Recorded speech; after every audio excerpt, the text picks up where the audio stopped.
Today we are here to address an ongoing crisis. Not a new concept to this body. The word crisis has been a hard one from my friends on the other side of the aisle to absorb when it comes to our current situation on the southern border. Earlier this Congress, we passed H.R. 2, the Secure the Border Act of 2023, to combat illegal migration and ensure operational control over the southern border, but the Senate has refused to even debate or have a vote on the bill. Do we have a problem at the border? Absolutely. Absolutely we do. But listening to the gentleman who has no solutions, I think he thinks this is Beetlejuice. If you say crisis 3 times, the problem goes away. No, you got to take some action. You got to work to try to address the issue. The Senate is working on a bipartisan border security bill, and Republicans tell us here in the House that they don't care what's in it. They'll oppose it no matter what. From what I hear, and I'm not sure that I can even support the bill that they're working on over in the Senate, but it has things in it that cause me a lot of angst. But Republicans are sure that they're against it because Trump told them to be against it. Mr. Speaker, let me set a couple of things straight. The border is not open. Now, maybe some people think it is because my Republican colleagues every day for the last 2 years have come to the floor screaming, the border's open, the border's open, the border's open. But the border is not open, and that is just a fact. And today there are approximately 38,000 people in immigration detention, which is 4,000 more than what DHS is funded for, and roughly what the Trump administration averaged in fiscal year 2018. The Biden administration has also significantly increased removals in ways that many on our side of the aisle are concerned violates due process. Since the end of Title 42 last year, the Biden administration has removed or returned to Mexico close to 500,000 individuals. The total is nearly equivalent to the number of people removed in all of fiscal year 2019 under the Trump administration. Democrats and President Biden want to find real, comprehensive solutions to fix it.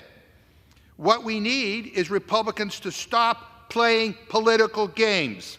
And that is the exact opposite of what is happening here and what has been happening under this Republican-controlled House of Representatives. It is shameful. How do I know that? Because we called their bluff. Democrats said, yeah, we care about border security too. Let's get to work. And now Republicans tell us that they'd rather wait until after the election. They don't actually want the thing they've been talking about for the last year. It's all a big lie. It's all a big lie. Why? Why would they want to wait? Why don't they want to work with us to fix the border right now? I think we all know the answer. Trump called. The guy they all worship, the guy they are all frightened to death of, he called, and he's demanding that they do nothing. No action at all on the border. That's what he said, because he wants to campaign on it. I mean, what the hell is wrong with them? He wants, at the end of the day, all he wants is to be able to scare people by demonizing immigrants and whipping up hate and fear and appealing to racism and bigotry. It's disgusting. It is that simple. I'm not surprised. This is the guy who says, and I quote, immigrants poison the blood of America, echoing the words of Adolf Hitler. And we can't get anyone on the other side of the aisle to try to disassociate themselves with those remarks. That's who the Republicans listen to. That's who's calling the shots here. And Trump says, no action on border security, period. So please spare us the outrage and indignation. It's all theatrics. It's all for show, all so they can go on Fox News and blame President Biden for something that they refuse to fix. Republicans tried to cut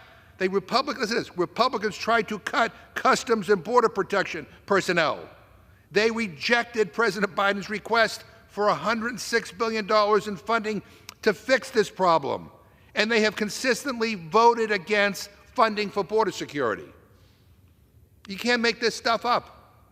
They say we don't need more money. We just need a president who follows the law. We hear that again and again. We heard that last night in the Rules Committee. Now, I hope that they're not implying that the former president, a rapist who was just ordered by a jury to pay $83 million for defaming his victim, I hope they're not saying that he follows the law. He's been indicted 4 times with 91 felony counts. I mean, this guy's been indicted more times than he's been elected. Give me a break. That's who's calling the shots around here? It's shameful. The bottom line is that they simply do not want to fix the border crisis. House Democrats, Senate Democrats, President Biden, hell, even Senate Republicans, some of the most conservative Republicans in the Senate have been working together in a bipartisan way to solve this country's problems. We acknowledge we need to address our problems at the border, provide a pathway to citizenship for dreamers, fix our broken immigration system, and address the root causes of migration. And what does the extreme MAGA clown show in this House care about? Not fixing the border. They care about Trump, about bending over backwards for his campaign and turning this place into a circus. What a shame, what a waste of time, Mr. Speaker. What an embarrassment. I reserve my time.